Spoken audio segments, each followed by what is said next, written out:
Paul ब्रंटनचं पुस्तक आहे in search of secret India. बंगालमध्ये योगी विशुद्धानंद नावाचे एक संत राहत होते त्यावेळेला. पॉल ब्रंटननं आठवण लिहिली ती. एका शिष्याला म्हणाले ती चिमणी इकडून तिकडे चिमणी असतात ना त्या चिमणीला बरोबर खडा मार रे. त्याचा नेम इतका चांगला होता त्यानं फटकन लगोरीनं म्हणा कशाने असा फटका मारला आणि ती चिमणी मरून गेली.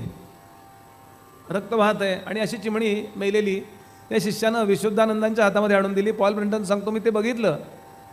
कशाला मारली म्हणे. ते म्हणले बघ ना सूर्याच्या प्रकाशामध्ये विविध प्रकारचे काय काय संजीवनी द्रव्य आहेत हे दाखवतो म्हणले मी तुला.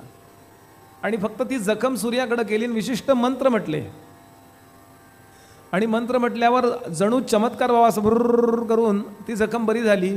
आणि एक विशिष्ट मंत्र म्हटला ती चिमणी जिवंत झाली. आकाशात सोडल्यानंतर ती उडून गेली. पॉल ब्रंटन म्हणतो कसं काय शक्य आहे पण माझ्यासमोर हे घडलं मी नाकारू कसं.